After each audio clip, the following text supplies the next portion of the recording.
반갑습니다. 주식의 깊이를 통해 세상의 흐름을 읽어내는 곳, 주식으로 세상 이해하기입니다. 시작하기 전에 먼저 오늘 다루는 모든 내용은 여러분의 투자 판단을 돕기 위한 참고 자료일 뿐 실제 투자 결과에 대해 저희 채널이 책임지지 않는다는 점을 분명히 말씀드립니다. 자, 오늘 우리가 파헤쳐볼 주제는요. 지금 이 순간에도 아주 조용하지만 또 아주 결정적인 변곡점을 향해 달려가고 있는 한 기술에 대한 이야기입니다. 아마 2026년이 되면 시장의 모든 스포트라이트는 AI를 향해 있을 겁니다. 그럴 수밖에 없죠. 하지만 제 20년 경험으로 시장을 볼 때 진짜 큰 변화는 모두가 한 곳을 볼 때 다른 곳에서 조용히 시작되더군요. 지금 베테랑 투자자들이 주목하기 시작한 게 바로 이겁니다.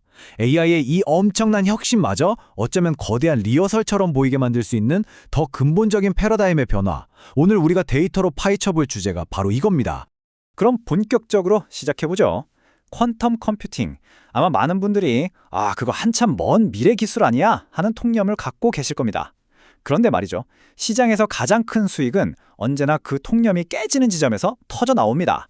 그리고 데이터는 바로 지금 그 근본적인 변화가 이미 시작됐다고 아주 명확하게 가리키고 있습니다. 아니 근데 왜 하필 지금일까요? 이유는 간단하고도 명확합니다.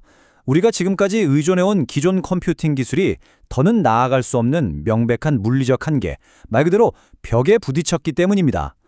반도체 칩 성능이 2년마다 2배씩 좋아진다는 그 유명한 무어의 법칙은 이제 공식적으로 끝났습니다. 이 때문에 신약 개발이나 배터리 신소재, 아주 복잡한 금융 모델링처럼 인류의 다음 단계를 열어줄 문제들 앞에서 거대한 계산 정체, 즉 연산 병목 현상이 벌어지고 있는 거죠. 그렇다면 양자 컴퓨터는 도대체 뭐가 다르냐? 이 슬라이드가 모든 걸 아주 직관적으로 보여줍니다. 자, 왼쪽에 있는 기존 컴퓨터가 복잡한 미로의 길을 하나씩 순서대로 찾아가는 방식이라면요. 오른쪽에 있는 양자 컴퓨터는 중첩과 얽힘이라는 좀 기묘한 양자역학적 특성을 써서 가능한 모든 경로를 그냥 한 번에 동시에 탐색해버립니다. 이건 단순히 속도가 몇 배 빨라지는 차원의 이야기가 아닙니다. 이건 마치 자동차를 업그레이드하는 게 아니라 아예 순간이동 기술을 개발하는 것과 같은 연산의 차원 자체가 다른 불연속적인 도약입니다. 그래서 지금 업계 전체가 바로 이 퀀텀 어드밴티지, 우리말로 하면 양자 우위를 누가 먼저 차지하느냐를 두고 정말 피 터지게 싸우고 있는 겁니다. 기존의 그 어떤 슈퍼컴퓨터로도 현실적인 시간 안에는 절대로 풀 수 없는 문제를 양자 컴퓨터가 풀어내는 바로 그 순간이 바로 이 기술이 세상을 바꾸는 특이점이 될 겁니다. 그런데 이 변화가 어느 날 갑자기 짠 하고 나타나는 게 아닙니다. 이 로드맵을 한번 보시죠. 이미 신약 개발이나 2차 전지, 신소재 같은 분야에서는 초기 도입이 슬슬 시작되고 있어요. 그리고 여기서 진짜 중요한 포인트는 우리가 주목해야 할 바로 저 2026년 금융 포트폴리오 최적화나 복잡한 물류 공급망 문제 해결 같은 본격적인 상업적 활용이 폭발적으로 늘어나는 변곡점이 될 거라는 겁니다. 그 이후에는 단연히 AI 모델의 성능을 비약적으로 끌어올리는 단계로 이어지겠죠. 자, 이렇게 거대한 변곡점을 10년, 20년 뒤가 아니라 바로 우리 눈앞으로 확 끌어당긴 핵심 플레이어가 있습니다. 과연 누구일까요? 네, 바로 엔비디아입니다. AI 시대의 제왕이 이제 다가올 양자 시대의 설계자로 그 역할을 확장하고 있습니다. 젠슨왕은 이 전략을 아주 멋지게 표현했죠. 컴퓨팅의 로제타 스톤이라고요. 이게 무슨 뜻이냐면 우리가 양자 컴퓨터로 기존 컴퓨터를 다 대체해버리겠다, 이런 오만한 생각이 아니라는 겁니다. 오히려 완전히 다른 이 두 개의 연산 체계를 아주 매끄럽게 연결해서 새로운 하이브리드 컴퓨팅 시대를 열겠다는 가장 현실적이면서도 영리한 전략인 거죠. 바로 이 그림이 엔비디아 전략의 모든 것을 말해줍니다. 이게 바로 하이브리드 아키텍처인데요. 모든 계산을 아직 불안정한 양자 컴퓨터에 다 맡기는 게 아니라 99%의 일반적인 작업은 이미 검증된 기존 슈퍼컴퓨터가 처리하고요. 오직 인간의 능력으로는 도저히 풀 수 없는 그 초고난도 계산만 양자 프로세서, 즉 QPU에 살짝 넘겨서 정답만 받아오는 방식입니다. 이게 바로 가장 빠르고 안정적으로 양자 컴퓨팅을 상용화할 수 있는 모델인 겁니다. 이 거대한 다리를 놓기 위해서 엔비디아는 아주 치밀하게 3개의 기둥을 세웠습니다. 첫째, 개발자들이 이 복잡한 하이브리드 시스템을 쉽게 프로그래밍하도록 돕는 소프트웨어 플랫폼 CUDA Q. 둘째, 비싼 양자 컴퓨터가 없어도 GPU를 통해서 알고리즘을 미리 개발하고 테스트할 수 있게 해주는 시뮬레이터, Q 퀀텀, 그리고 마지막으로 GPU와 QPU를 물리적으로 연결하는 초고속 통로인 NVQ 링크. 이 세 가지가 바로 양자 시대로 가는 다리의 핵심 기둥입니다. 4 마이크로초. 구독자 여러분, 이 숫자를 반드시 기억하셔야 합니다. 이게 바로 NVQ 링크의 지연 속도인데요. 이게 왜 중요하냐? 양자 컴퓨팅의 가장 큰 아킬레스건이었던 오류 문제를 실시간으로 잡아내고 고칠 수 있는 그야말로 마의 속도이기 때문입니다. 이 숫자가 의미하는 바는 딱 하나입니다. 양자 컴퓨터가 드디어 연구실의 실험 장비에서 벗어나서 실제 데이터 센터에서 24시간 돌아가는 산업용 장비로 격상될 수 있게 됐다는 뜻입니다. 게임이 달라지는 거죠.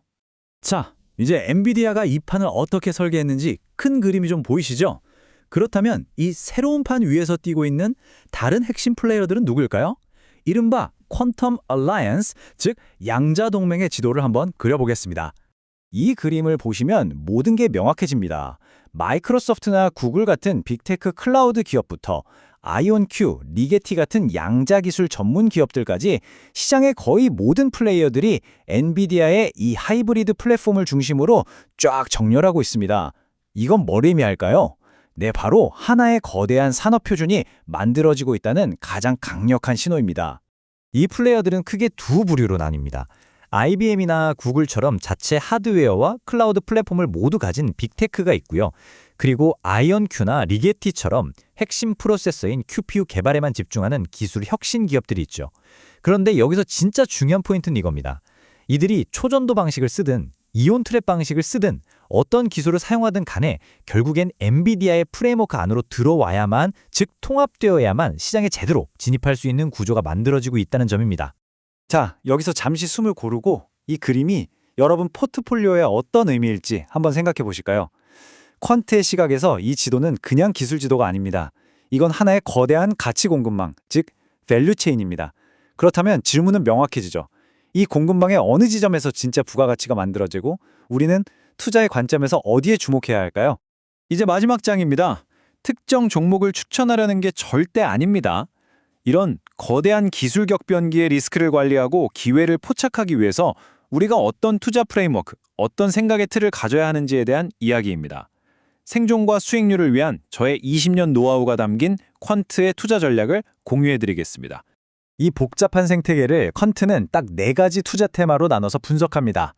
첫째, 막대한 클라우드 인프라로 시장을 장악하는 플랫폼 기업들. 둘째, 핵심 프로세서를 만드는 기술 집약적인 QPU 혁신 기업들. 셋째, 극저온 냉각 장치나 제어 시스템처럼 없어서는 안 될 필수 인프라 기업들. 그리고 마지막으로 양자 컴퓨터가 기존 암호를 무력화시킬 것에 대비하는 양자 내성 암호, 즉 PQC 보안 기업입니다. 먼저 이 4개의 바구니로 나눠서 각 그룹의 리스크 리턴 프로파일을 분석하는 게 첫 단계입니다.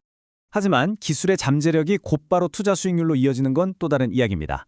이 데이터를 보시죠. 성장성 대비 주가 수준을 보여주는 PEG 비율은 가장 기본적인 밸류에이션 필터 중 하나인데요. 아이온큐는 S&P 500 평균보다도 낮은 PEG를 기록하면서 합리적 가격의 성장주 영역에 있죠. 반면에 리게티는 엄청난 성장 기대감이 이미 주가에 반영돼 있습니다. 데이터가 말해주는 건 시장이 이미 옥석을 가리기 시작했다는 겁니다. 물론 제 모델은 여기서 한 단계 더 나아가서 각 기업의 현금 소진율이나 특허 포트폴리오의 질적 가치, 수주 계약의 강도 같은 팩터들을 추가로 분석해서 이 프리미엄이 정당한지 혹은 저평가에 다른 함정이 있는 건 아닌지 판단합니다. 이건 제 20년 투자 철학의 핵심입니다. 시장은 미래를 완벽하게 예측하는 사람에게 상을 주는 곳이 아닙니다. 새로운 데이터가 나올 때마다 확률적 시나리오를 계속 업데이트하면서 기민하게 대응하고 어떤 충격이 와도 내 포트폴리오를 지켜내면서 생존하는 사람이 결국 승리하는 무대입니다. 퀀텀 점프는 우리가 이야기하는 이 순간에도 이미 시작됐습니다. 진짜 질문은 이것입니다. 여러분의 포트폴리오는 이 새로운 시장에 물리하게 대응할 준비가 되어 있습니까?